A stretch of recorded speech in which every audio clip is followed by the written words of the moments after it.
Labas rytas, sveikinuosi gruodžio 1, pirmąją vlogmas dieną. Tai kadangi aš jau įlindau į tą YouTube, sakau, reikia padaryti man šiais metais vlogmas. Nors truputį mėčiaus, galvoju, jeigu aš šiandien padarau pirmą dieną, tai viskas, aš turiu visą dieną daryti. O jeigu nepadarau šiandien, tai irgi jau viskas nebegali daryti, sakau, davai, Laura, darom. Taigi dabar pas mus dar yra anksti, aš už pusvalanduko vaikus pradėsiu kelti, tai atsikėliau anksčiau vaikams padaryti pirmasias dovanėlės advento kalendorių. Jau jos labai laukia to, jau aš vakar pasakiau, kadangi mažoji dar pirmoka, dar nelabai tas dienas skiria mėnesio dienas, tai aš jai pasakiau, kad rytoj gruodžio 1 ir jau prastės mūsų kalendorius. Tai vaikas suprato, kad rytoj, tai yra šiandien gruodžio 1, jau ateis senelis šaltis. Tai padėjo po eglutę atviruką, parašė laiškelį, padėjo dar ten kažkokią, padarė eglutę mažą, padekoravo, žodžiu. Mano biški nuliūs, kad nėra dar senelio šalčio. Tai šiandien paėmiau 2 vienodus tokius žalius vokelius ir sakiau, šiandien duosiu šitas piniginytės. Taigi, dedam pirmam vaikučiui. Dabar tikiuosi, neatsibus nei vieną ir neteis. Būtų žiauriai juokinga. Vienas elniukas piniginiukas. Man patiko tau tokia žaisla. Ir antram vaikui.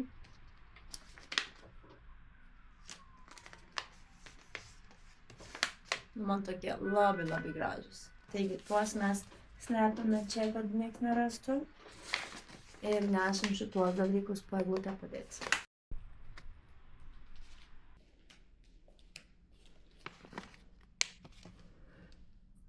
Va, kaip mano vaikas paruošė seneliui šalčiui, čia jin kažką padarė, ką jin čia įdėjo. Čia žaisliuką tokį nuo savo turkiškos močiutės lempos kristalą įdėjo seneliui šalčiui. Čia užrašė turbūt senelį, ar čia Santa užrašė. Ir dar čia vokelis, kuris buvo kažkam, čia vyras turbūt buvo parašęs vaikams. Ir čia užrašė Santa love you so much. Čia pirmokė mano rašo, taip angliškai. Ir dar mes turim tokį dalyką. Čia vyras užsakė. Čia yra advento kalendoriai vaikams.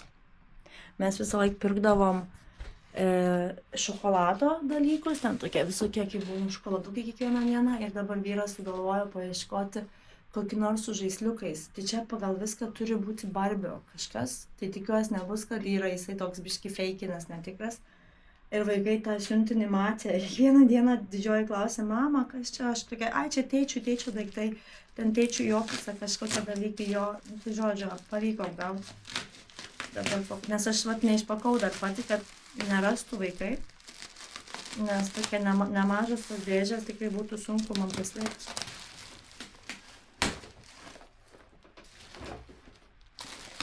Žodžiu, atrodo, ir Barbie.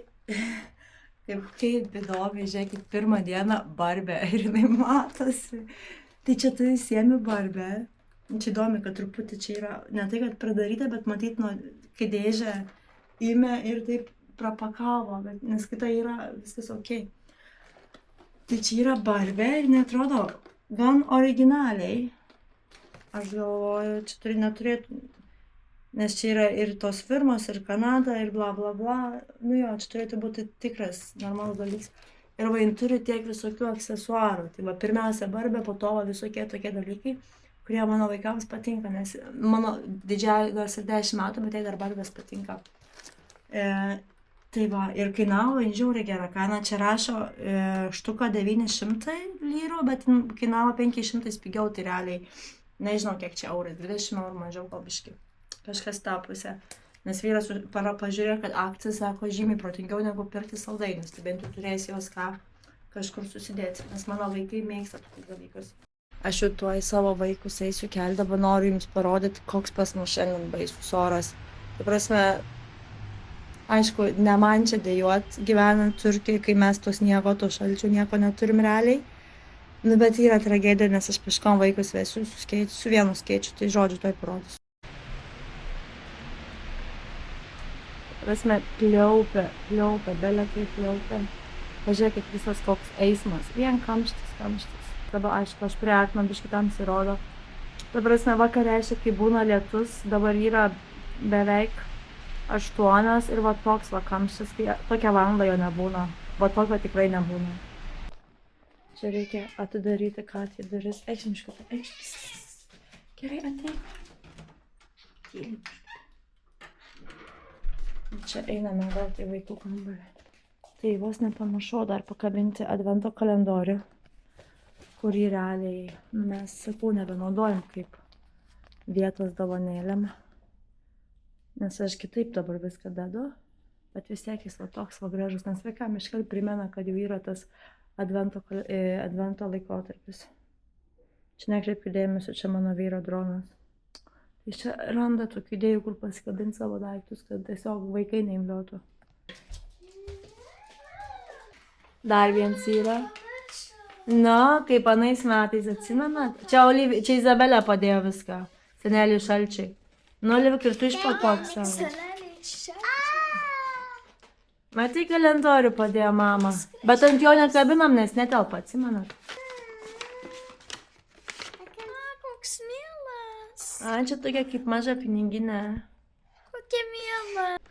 Užsimerkit, neatsimerkit dar. Bet čia po vieną. Apversk Izabelę kitą pusę. Oha, mama. Kokia graži. Kalendar. Nu, čia kalendorius, taip. Kalendar. Čia baba nupirko jums. Mama, alapnin. Nu, pirmą dieną kokia dovana yra? Barbie. Barbie. Ačiū, mama. Prašom, zuikiu, tipo tą babį irgi ačiū.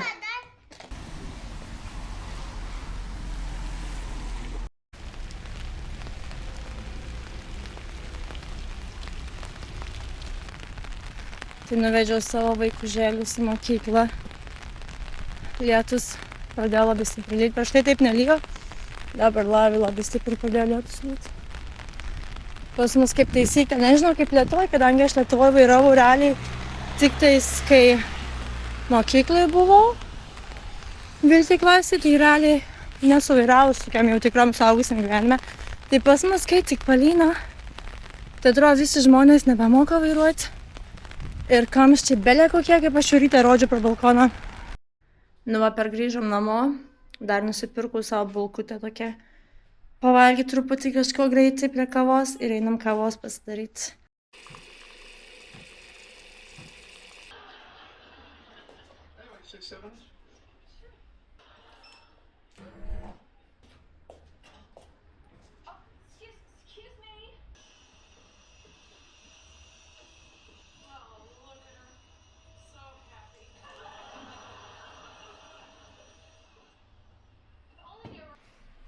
Va, pasidariau antrą kavos, nes kažkaip tas mano aparatas man tokia mažą kavą padaro, tai man dažniausiai neužtenka. Va, pusryčiau, jeigu, nu čia daugam gali atrodyti, kad mano pusryčiai nėra pusryčiai, nes aš realiai nelabai mėgstu pusryčius valgyti, žinau, kad nėra gerai. Tai aš tiesiog kažką va tokio užkandu ir po to dar kažką vėliau užkandu. Aš visą savaitgalį svarsčiau, ar daryti ar nedaryti man šitą vlogmas tos video. Nes realiai, nu aš nieko taip labai super ypatingo neveikiu, kažkur čia nelabai važinėjau ir ten kažko labai tokio kalėdiško wow nedarau ir galvoju, gal nelabai bus man čia ką parodyti, bet galvoju, norėčiau vis tiek pabandyti tokius trumpus video padaryti ir sakau, galvoju, jeigu aš šiandien nepadarysiu pirmo video, nu tai viskas jau nebepadarysi. O jeigu aš šiandien padarysiu pirmą video, tai jau nebeturėsiu kur dingti ir turėsiu kiekvieną dieną turėti. Nu tai žodžiu, taip sakant, bandom nuo šiandien daryti tokius video ir bandyti kurtis tą kalėdinę atmosferą. Jogi, nelaižyk mano ausų. Todėl, kad nu vat galiu papasakoti truputį, ar turkai švenčia kalėdas. Tai tokių kaip kalėdų turkai nešvenčia, bet jie švenčia naujus metus. Ir aš kaip pirmus metus čia atvažiavau iš tų pirmųjų metų, tai čia realiai buvo... Aš atvažiavau 2009 metais pirmą kartą ir atvažiavau grynai kalėdiniu laikotarpiu, kadangi mano, ta prasme, aš važinėdavau pas savo vaikiną tuometinį, dabartinį vyrą per mokyklos atostogas, tai aš atvažiavau grynai kalėdiniu laikotarpiu, tai mes nešventėm nieko ir man tais metais kalėdos dingo, tiesiog aš pasveikinau savo šeimą su gimtadieniu, su kalėdom Lietuvoje ir močiutė su gimtadieniu, nes mano močiutė yra gimus per kūčias Nes mano vyro šeima yra religinga, tokia labai labai religinga.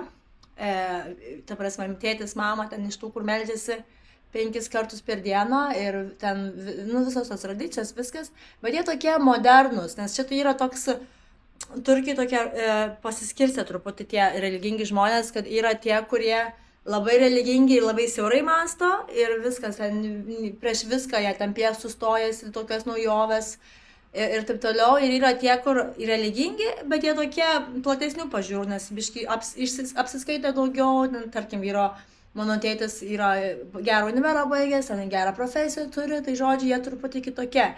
Nes aš kam papasakodavau, kad aš kai atsikrausčiau, mes iš pradžio gyvenom su mano vyro šeima 4 mėnesius, kol išsikraustėm atskirai.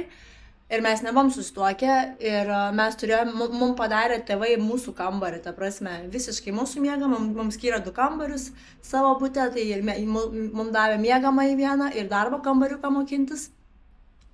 Tai būdavo visiems keista, kad jie religingi, mano vyro mama ir sesė su skarelėm ir mums taip leidžia dviese miegoti tiesiog, nes tiesiog priėmė į šeimą ir mato, kad mes būsim kartu, ta prasme. Tai mano, pavyzdžiui, vyro šeima nešvenčia, vyro tėvai nešvenčia naujųjų metų, kalėdų, jie labiau tokie, kaip pasakyti, jie švenčia ta prasme, kad jie tą dieną, kai būna nauji metai, jie peržiūri, man, pavyzdžiui, labai gražus irgi naujų metų šventimas, taip labai ramiai peržiūri praeitus metus, padėkoja Dievui už viską, kas buvo ir su malda jie eina į naujus metus ir pasimeldžia, kad nauji metai būtų ten sėkmingi, sveikatos turėtų, ten būtų daug gausos, daug visko, kad visai giminė, visai šeimai, visiems būtų labai viskas gerai. Tai man irgi labai toks gražus dalykas. O kita dalis turkų, kurie yra jaunimas, modernesni, kur būna jau be skarelių, nelabai tikintis arba tokie miksas, tai jie švenčia naujus metus ir iš pradžio aš kai tą sužinojau, man buvo truputį pikta, nes jie netgi kalėdų eglę vadina naujųjų metų eglę. Aš sakydavau jiem, čia nėra naujų metų eglė, čia yra kalėdų eglė.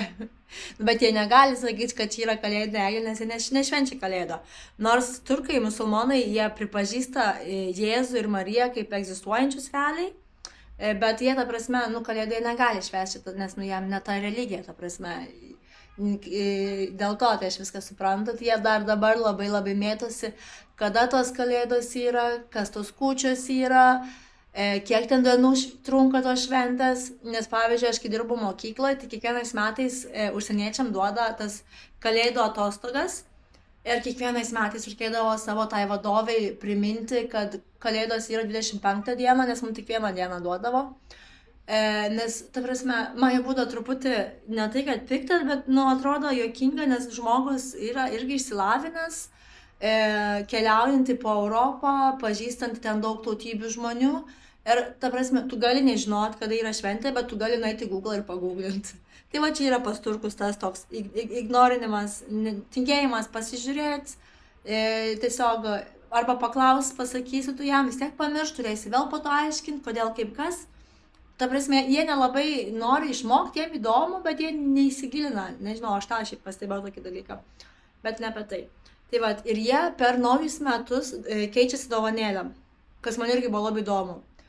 Kad jie naujų metų tą naktį, nežinau, kaip ar pas visus tai, bet mano draugų rate, šeimose, kas tą švenčia, tai yra tas, ypač tarp šeimos, ten vaikai su mamom, ta prasme, kas yra suaugę jau, sukūrė šeimas, ten apsilanko, padovanoja kažką. Tai va, truputį pabandžiau aš jums čia papasakot apie tas mūsų šeimos tradicijas, kaip mes derinam skirtingas šventės. Nors realiai pas mus šeimoje nėra nei musulmoniškų švenčių, nei nėra krikščioniškų, nes mes abu su vyru nesam praktikuojantis. Mano vyras tai išvis, jeigu aš jums atrodau, kas man ypač sekat Instagrame ir žinot mano visas kortas, visokias intuicijas ir panašiai, tai jeigu aš jums atrodau, kad aš esu labiau tokia į dvasingumą, tai žinokit, mano vyras yra žymiai labiau.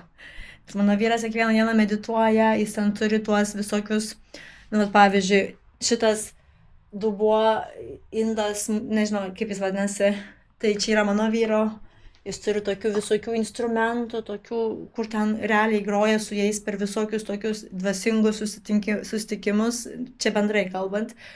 Tai mano vyras toks labai prie tų. Tai mes tiesiog mėgstam švęst dalykus ir susikuriam tokias tradicijas ir ypač kai turi vaikų, nu tai nori sukurti vaikams tą ir ypač kai vaikai yra pusiau turkai, pusiau lietuviai ir mes gyvenam Turkijoje, kai realiai jeigu tu neturi lietuvių draugų aplink, tai tu visas tradicijas kurias pats. Tai realiai aš tų lietuvių draugų labai daug čia neturiu. Turiu vieną labai artimą draugį ir turiu keletą tokių pažįstamus, kuriuom tam dažniau mes susitinkam, tiesiog kavos atsigerti, bet nėra, kad ten labai kažką visos kartu švęstume, nes aš realiai per Kalėdas aš kviečiu savo turkus draugus ir šiais metais ir kviesiuos. Tai jeigu dar turit kažkokių klausimų, kaip mes čia Turkijoje stengiame švęsti tas Kalėdas ar kaip mes čia deriname tokias skirtingas tradicijas, tai galiu aš mielai atsakyti ir dabar einame traukti pirmadienio ryto kortų.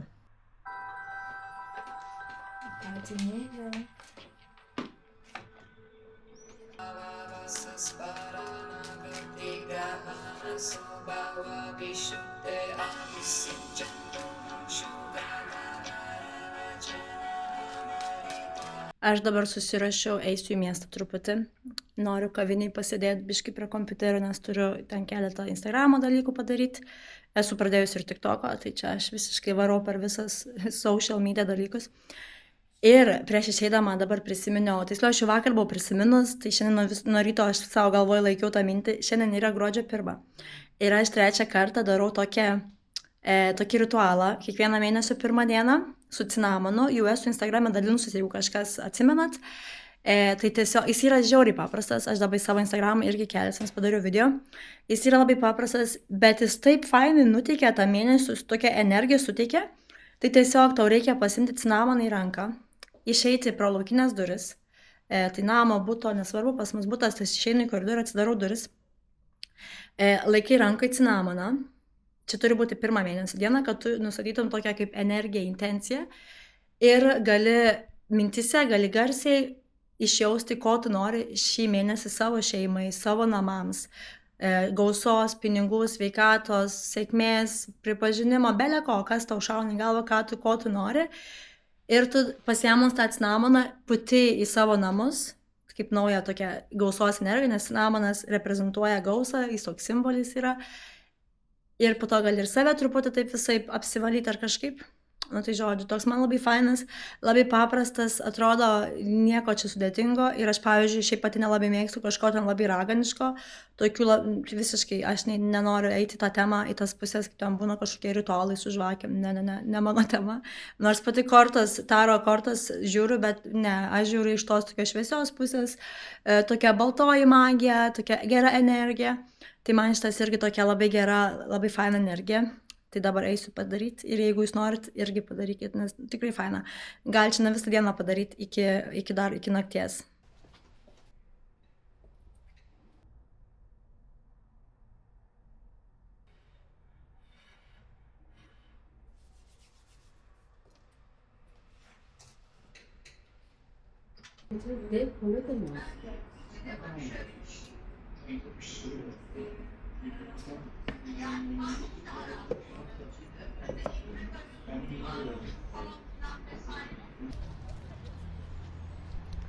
Na tai manau, aš jau šiandien savo pirmąjį vlogmas video pabaigsiu, nes jis jau toks netrumpas gavosi. Eisiu aš jau dabar savo vaikus pasimti iš mokyklos ir realiai biškį sušaliau, nes pasidėjau kaviniai, biškį prie kompo padirbau, biškį pasivaikščiau, nes nebelyja, nors skeitį pasiėmiau, bet jau taip truputį vėsoka. Tai ačiū, kad žiūrėjot ir susitiksime rytoj, iki.